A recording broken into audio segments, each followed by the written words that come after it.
नमस्ते बेटा। प्यारे विद्यार्थियों, आज का जो हमारा विषय है, विषय का नाम है इल्तुतमिश। एक बार सभी अपनी वीडियो ऑन करो। आज का जो टॉपिक अपना है वो टॉपिक है इल्तुतमिश। टॉपिक आता है कि इल्तुतमिश कौन था, और जो इल्तुतमिश था, दिल्ली सल्तनत की स्थापना 1206 ईस्वी में की गई थी। 1206 ईस्वी में दिल्ली सल्तनत की स्थापना हुई। 1206 से लेकर 1526 तक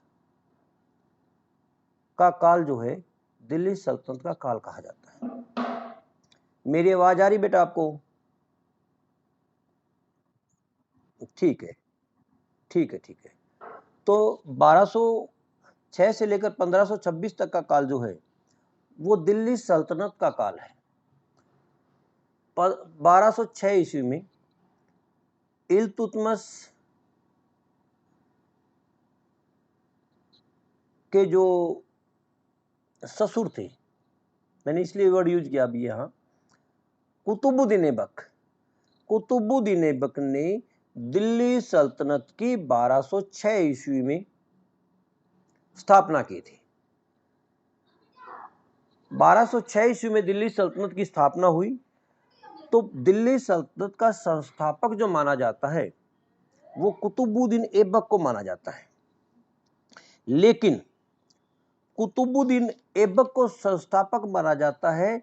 कुतुबुद्दीन ऐबक के बाद इल्तुतमिश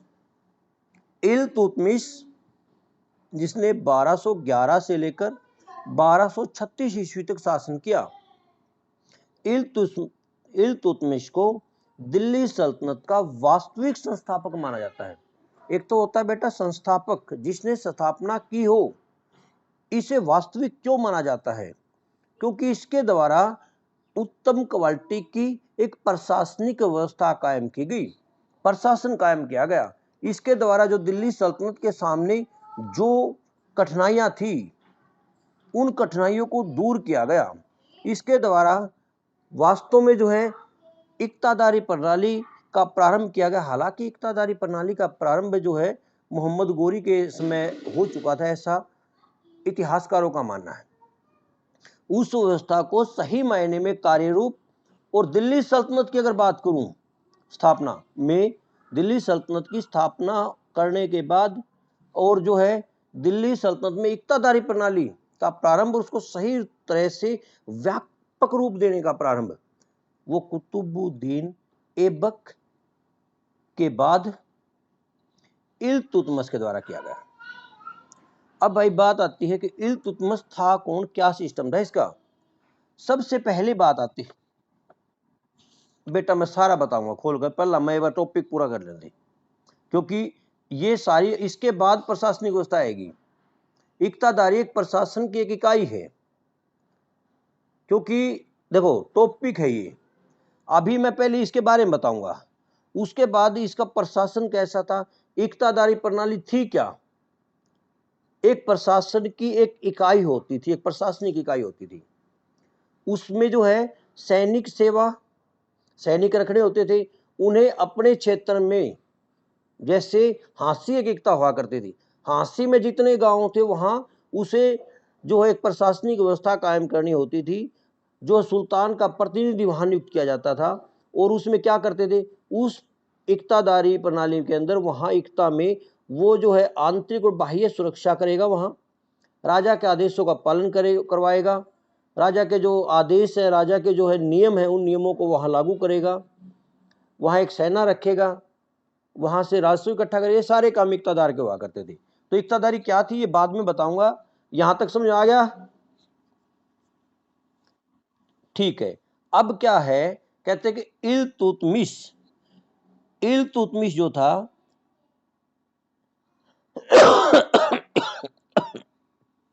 इल्तुतमिश का पूरा नाम था शम्स उद-दीन इल्तुतमिश। शम्स उद-दीन इल्तुतमिश कहते इसके पिता का नाम था बेटा अलम खान, और ये मध्य एशिया में इलबारी कबीले का मुखिया था इसका पिता। अब आप एक बात देखो कि एक कबीले का मुखिया है इसका पिता। अब कबीले की आर्थिक हालत कैसी थी जब वहां से जो बच्चों को या व्यक्तियों को बेचा जाता था। अपने बेटा इसना कहते कि इसका जो इल्तुतमिश था ना वो बहुत सुंदर था, गुणी था, ईमानदार था, पिताजी से बहुत प्यार कराया करते। इस बात की इसके भाई जो है इससे ईर्ष्या कराया करते। इस बात की इसके भाई जो है इससे ईर्ष्या किया करते। और जब इसके पिताजी घर नहीं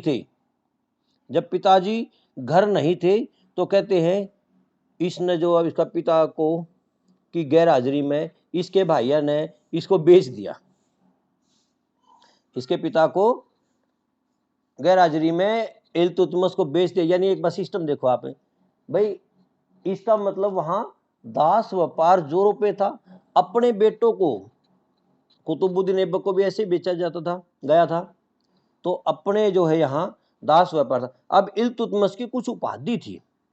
इल्तुतमिश की उपाधि जो थी वो कहते हैं कि एक उपाधि थी सुल्तान सईद। भाग्य, इसका अर्थ है भाग्यशाली सुल्तान। एक है सुल्तान आजम। सुल्तान आजम या इसको कहते हैं नासिर अमीर उल मोमिन। ये उपाधि खलीफा के द्वारा दी गई थी। जब खलीफा से इसने स्वतंत्रता प्राप्त की, जो दासता से मुक्ति और मानपत्र प्राप्त किया, तो जब दी थी। इसे गुलामों का गुलाम कहा गया है, तो गुलाम वंश से था और गुलाम खुद था, तो गुलामों का गुलाम कहा गया है। इसके बारे में कहा गया है मकबरों का पिता में, मकबरे बहुत ज्यादा बनवाए इसने। एक कहते हैं इसके बारे में कहा है अभिलेखों में ईश्वर की भूमिका संरक्षक इसे कहा गया है। अब इसकी जो जाति थी वो इलबारी तुर्क था। अब बेटा इसको जो है कुतुबुद्दीन ऐबक ने खरीद लिया आखिर में जाके। कुतुबुद्दीन ऐबक ने खरीद लिया, जो इसके जो सही मायने में इल्तुतमिश का वर्चस्व स्थापित होने लगता है 1205 ईस्वी में गोरी के अधीन। 1205 ईस्वी में गोरी जब मध्य एशिया में लड़ रहा था, तो वहां क्या घटना घटी, इसकी बहादुरी से गोरी बड़ा खुश हुआ। खोखरों के विरुद्ध इसकी बहादुरी देखी, इसकी युद्ध नीति देखी, इसका जोश देखा, इन बातों से बड़ा खुश हुआ। अब गोरी ने क्या करा, गोरी ने इसकी प्रशंसा करी। एक बात देखो बेटा, एक राजा एक सैनिक की प्रशंसा करता है, तारीफ करता है, तो कितनी बड़ी बात है। अब गोरी ने ऐबक को कहा, कुतुबुद्दीन ऐबक, देखो कुतुबुद्दीन ऐबक का दास था ये इल्तुतमिश, और कुतुबुद्दीन दास था गोरी का। ये गोरी का खरीदा दास हो गया कुतुबुद्दीन ऐबक, और ऐबक का खरीदा दास इल्तुतमिश। तो गोरी ने जो है ऐबक को कहा कि जो एक काम कर, इसकी जो सबसे पहले तो जो इसको दास्ता से मुक्त कर दे, उसको दास्ता से मुक्त करवा दिया। दूसरा, ऐबक ने इसकी बहादुरी देखी, इसका सिस्टम देखा, अपनी बेटी का विवाह कर दिया ऐबक ने इसके साथ।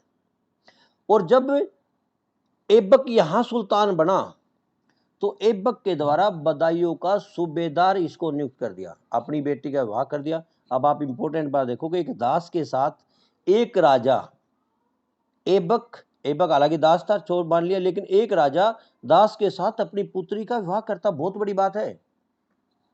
तो अपनी पुत्री का विवाह कर देता है।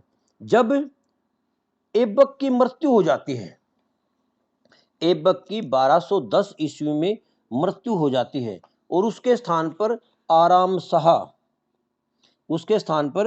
आराम शाह सुल्तान बनता है। अब आराम शाह के बारे में बेटा अलग अलग मत हैं। मैंने कल भी आपको बताया था कि भाई कुछ इतिहासकार कहते कि आराम शाह जो है पुत्र था कुतुबुद्दीन ऐबक का, लेकिन इसके बारे में जो तर्क देते हैं अलग अलग। मिनहाज उस समय का राइटर वो कहता है कि इसका आराम शाह पुत्र नहीं था, यानी उसकी 3 बेटी बताओ हैं। आराम शाह को उसका भाई बताता है। आपको जितनी किताब मिलेंगे ना हमारी एमबीडी जेबीडी या जो और राइटर होगी, उनके अंदर ये वर्णन मिलेगा कि आराम शाह जो है कुतुबुद्दीन ऐबक का बेटा था, जबकि मिनहाज के अनुसार ये कुतुबुद्दीन ऐबक का भाई था। कुतुबुद्दीन ऐबक की कोई संतान लड़का रूप में नहीं थी, लड़की रूप में 3 थी। 1211 ईस्वी में ये कहते कि सुल्तान बनता है भाई। 1211 ईस्वी में ये सुल्तान बनता है। जब ये सुल्तान बनता है तो सीधी बात है भाई, युद्ध भी होगा। किसके साथ? जो उस समय का सुल्तान है, और उस समय का सुल्तान है आराम शाह। आराम शाह के साथ युद्ध होता है, आराम शाह को पराजित कर दिया, चल साइड बॉय हो जा। 1211 ईस्वी में ये स्वयं को सुल्तान घोषित कर लेता है। अब जो विद्रोही थे, जो आराम शाह के पक्ष के लोग थे, उन विद्रोहियों को 1211 में जूद के मैदान में पराजित करता है। जूद के मैदान में उन लोगों को पराजित करता है। अब एक इंपॉर्टेंट बात और भी आवे है, इस बारे में इब्न बतूता कहता है, इब्न बतूता कहता है कि भाई जो है इसका अभिषेक होना था, इल्तुतमिश का राज्याभिषेक, लेकिन राज्याभिषेक के समय जो काजी थे ना, वजीहुद्दीन कासानी, उसका नेतृत्व में काजी बैठे थे। वो बोले रुक जा भाई, वो कहते हैं कि जो है ये तो गुलाम है, गुलाम का राज्याभिषेक नहीं होता। लेकिन कहते हैं कि इल्तुतमिश वो प्रमाण पत्र देता, मुक्ति पत्र देता है, जो कुतुबुद्दीन ऐबक के द्वारा, जो मोहम्मद गोरी के कहने पर कुतुबुद्दीन ऐबक ने जो पत्र दिया था, याद आई कुछ मैंने आपको बताई थोड़ी पहले, पत्र दिया था, इसको गुलामी से मुक्ति करवा दी थी। तो बेटा जब इसका जो है राज्याभिषेक होता है, और जो है अब क्या हुआ, अब इसके सामने कठिनाइयां हैं, इसके सामने अनेक कठिनाइयां हैं। सबसे पहले कठिनाई इसके सामने है यलदोज की कठिनाई थी। एक यलदोज, दूसरा कुबाचा, जिसकी कठिनाई आपको जो पिछले लेक्चर में हमें जो कुतुबुद्दीन ऐबक के बारे में देखा था, तो उस लेक्चर में हमने बताया था भाई कुतुबुद्दीन के सामने भी यलदोज और कुबाचा की बड़ी कठिनाई थी। कुबाचा गिल तो अपनी बहन का ब्याह कर दिया था, कुबाचा के साथ तो इसने ब्याह कर दिया। और दूसरा यलदोज को पराजित कर दिया। हालांकि यलदोज का पूरी तरह से विनाश नहीं हुआ था। अब ये 2 कठिनाइयां प्रमुख थी। अब यलदोज जो था वो गजनी का शासक था। अब एक सिंपल बात मैं आपको समझाता हूं, यलदोज और कुतुबुद्दीन ऐबक दोनों जो है, और यो कुबाचा भी, तीनों ये मोहम्मद गोरी के दास थे। अब एक बात देखो, एक मानना करूं कि भाई थे तीनों, एक ये मान के चलो। अब ऐबक का दास था इल्तुतमिश, तो यलदोज ने क्या कहा, यलदोज ने कहा कि मैं शासक हूं, मैं शासक हूं, अतः मेरी अधीनता तन्ने स्वीकार करनी पड़ेगी, और मुझसे तुझे मुक्ति पत्र लेना पड़ेगा दास्ता का। परिणाम क्या हुआ? परिणाम ये हुआ कि बेटा यलदोज का और इल्तुतमिश का, ताजुद्दीन यलदोज बोलते हैं, दोनों की सेनाओं का आपस में मुकाबला होता है। और दोनों की सेनाओं का मुकाबला जो होता है वो त्रावड़ी, जिसमें 1191 और 1192 के जो 2 युद्ध पृथ्वीराज चौहान और मोहम्मद गोरी के मध्य हुए थे। बेटा इसको 1516 भी लिखा पाओगा, ये युद्ध 1516 भी लिखते हैं। ये युद्ध बताते हैं कि जनवरी 1216 ईस्वी में, सॉरी 1216 ईस्वी में होता, त्रावड़ी के मैदान में तीसरा युद्ध होता है।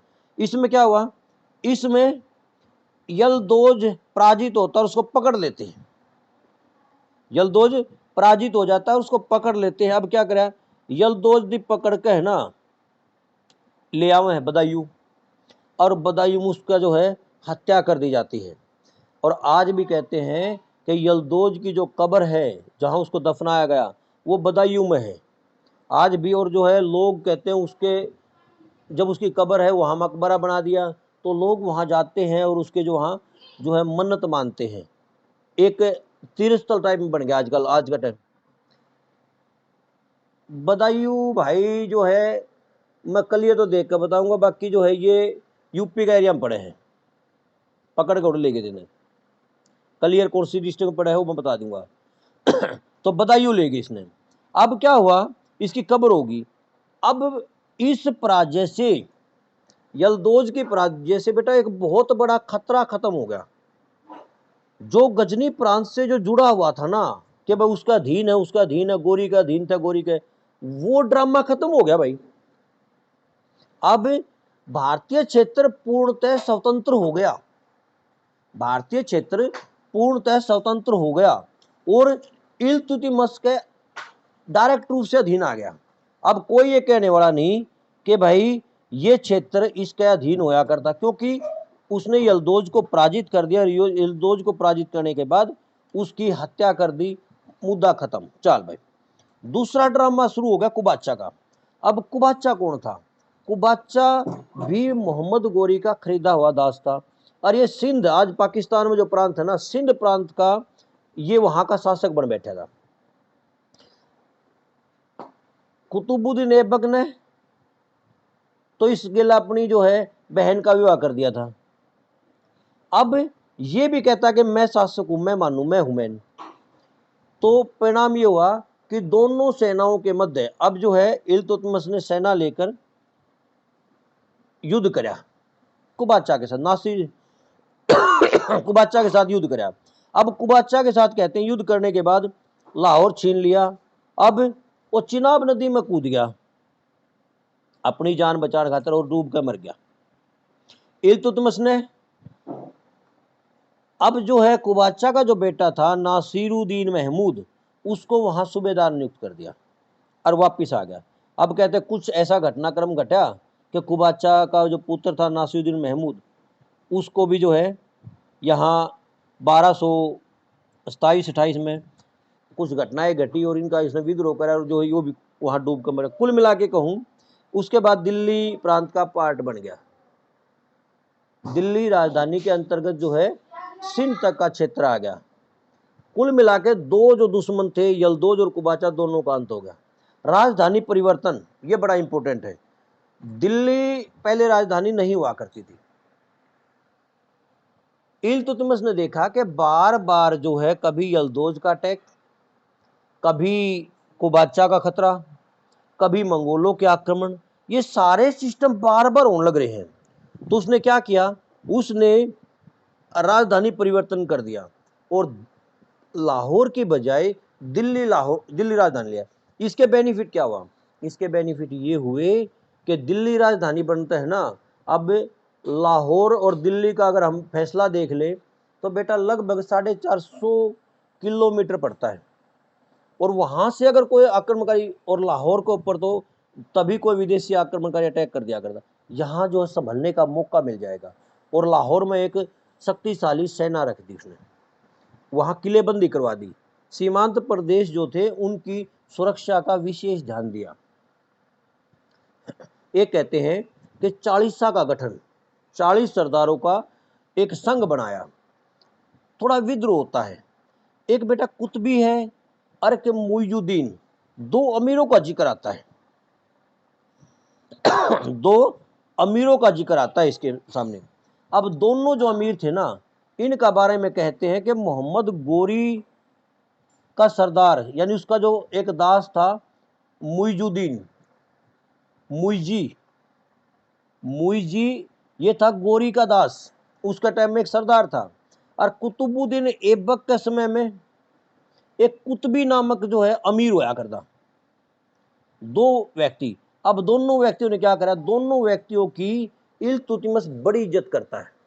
इल्तुतमिश ने एक बार कहा था इनके बारे में कि जो है ये दोनों लोगों का मैं इतना सम्मान करता हूं, ये मेरे लिए इतने सम्मानित है कि मेरा दिल करता है कि मैं जिन दोनों, मुइजी और कुतबी, मुइजी जो गोरी का सरदार था और कुतबी जो है कुतुबुद्दीन ऐबक का, इन दोनों के हाथ पांव चूम लूं। एक राजा जो सुल्तान है वो इनका सम्मान करता है। भाई इस बार मैं ये कहता, उसके बावजूद भी ये दोनों इसके खिलाफ जो है विद्रोह करते हैं, दोनों इसके खिलाफ जो कार्य करते हैं। परिणाम क्या हुआ? परिणाम ये हुआ कि इल्तुतमिश जो था, इल्तुतमिश ने क्या करा? इल्तुतमिश ने बेटा 40 सरदारों का एक संघ बना दिया, 40 सरदारों का एक संघ बना दिया, और जो उसके विश्वास पात्र व्यक्ति थे उन सभी व्यक्तियों को इसे तुर्कान ए चहलगानी, तुर्कान ए चहलगानी कहते इसको। अब तुर्कान ए चहलगानी, इसके जो 40 सरदार थे ना, उनको खान की उपाधि दी थी। अब इसके बारे में एक भी कहते हैं कि 40 के 40, ये मान लो कि एक पिता के 40 बेटे हैं।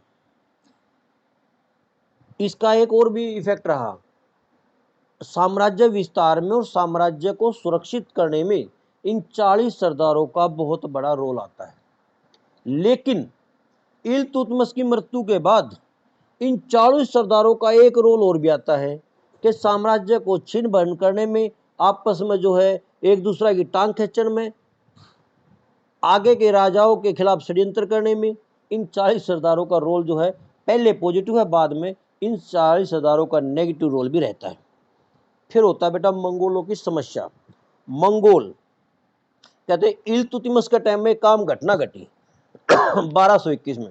क्या घटना घटी बेटा? चंगेज खां था, चंगेज खान मंगोलों का सरदार था, और जो है यो के क्रैश ने, ये जलालुद्दीन मंगबर्णी जो ख्वारिज्म का शासक का बेटा आया करता, ख्वारिज्म को समाप्त कर दिया, खलीफा को समाप्त कर दिया, सारे काम कर दिए इसने। ये भागता हुआ सिंध नदी पर पहुंच गया, सिंध के पहुंच गया, ये सिंधु नदी बोला करते, सिंध प्रांत के जो आज पाकिस्तान में पड़ती सिंधु नदी, वहां पहुंच गया। अब इसका पीछा करता करता चंगेज खां के बारे में क्या, चंगेज खां भी आ लिया, और चंगेज खां ने उस समय तकरीबन जो है राजाओं को पराजित करके उनके साम्राज्य का विनाश कर दिया था। अब यहाँ दो समस्याएं पैदा हो गई। मंगबर्णी ने अपना दूत जो है दिल्ली दरबार में भेजा, दिल्ली दरबार में शरण मांगने के लिए अपना दूत भेजा। इसका नाम भी है आइनुल मुल्क, आइनुल मुल्क नाम है इसका, जो दूत भेजा था। अब इसके सामने दो समस्याएं थी भाई, क्योंकि ये खलीफा को मानते हैं भाई, खलीफा इनका धार्मिक गुरु, और खलीफा का कर दिया इसने वध, तो क्या करें? इस बारे में इसके सामने कठिनाई पैदा हुई। अगर ये जो है जलालुद्दीन मंगबर्णी को अगर ये शरण दे दे तो बेटा चंगेज खां मारेगा, चंगेज खां बहुत ताकतवर है। अभी दिल्ली सल्तनत नई नई स्थापित हुई है, वो सैनिक रूप से इतना स्ट्रोंग नहीं है कि भाई वो चंगेज खां का मुकाबला कर सके। तो इसने क्या किया, और दूसरी बात भाई, अगर ये इसका संरक्षण ना दे तो इस्लाम का जो खलीफा है उसका क्या होगा? तो परिणाम क्या करा, इसने जो है बड़ी सूझबूझ से काम लिया, और सूझबूझ से काम क्या लिया, कहते कि इसने कहा मंगबर्णी के दूत को कि दिल्ली की जलवायु आपके अनुकूल नहीं है, दिल्ली की जलवायु आपके अनुकूल नहीं है। यदि इल्तुतमिश ने जलालुद्दीन को सहायता दी होती, इसने मना कर दिया।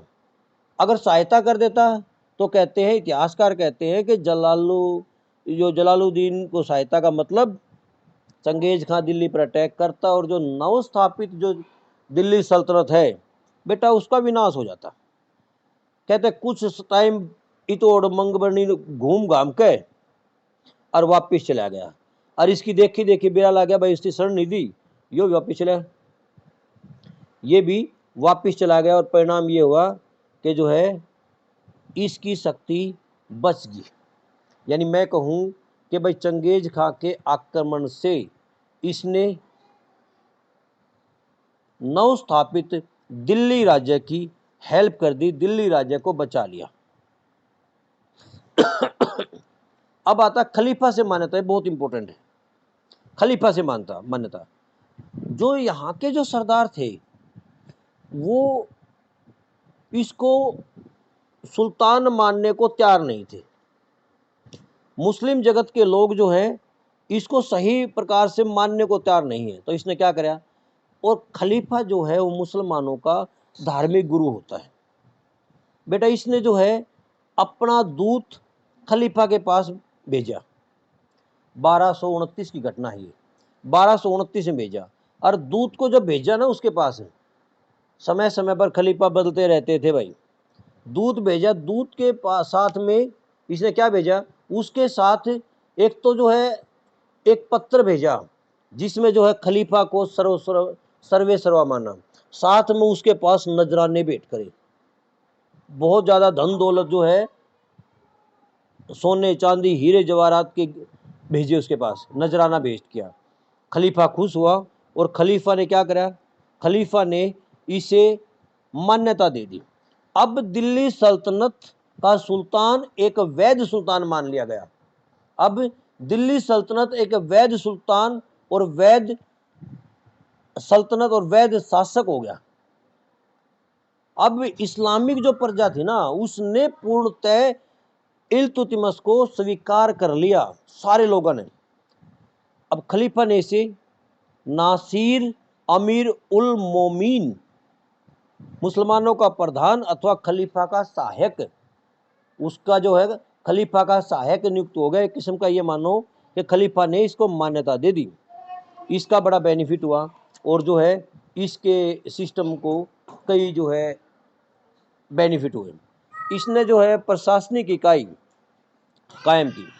सबसे पहले क्या करा, सबसे पहले कहते हैं कि जो है पूरे के पूरे साम्राज्य को एकता में बांटा। एकता था भूभाग, एक क्षेत्र होता था, उस क्षेत्र को जो है भाग के रूप में स्वीकार करे इसने। उसमें क्या करेगा, एक इक्ता है, इक्तादार को उसका मालिक बनाया। जो सरदार होता था जिसको प्रांत का पहला सूबेदार कहा करते बेटा, उसको इक्तादार बनाया। सारी भूमि की पैमाइश करवाई भाई। और जो इक्तादार था उसका काम था एक सेना रखेगा, दूसरा आंतरिक शांति स्थापित करेगा, व्यवस्था स्थापित करेगा, बाह्य आक्रमण के समय जो सुल्तान की सहायता करेगा और राजस्व इकट्ठा करेगा। ये सारी बातें जो है एक जो है इसके कार्य होते थे। इसके साथ साथ मैंने आपको बताया कि तुर्कान चहलगानी 40 सरदारों का एक ग्रुप भी बना लिया। उस ग्रुप की सहायता से इल्तुतमिश ने और अन्य विजय प्राप्त की और जो है इल्तुतमिश ने जो है राज्य को सुव्यवस्थित तरीके से चलाने में इस तुर्कान चहलगानी का सहयोग मिला।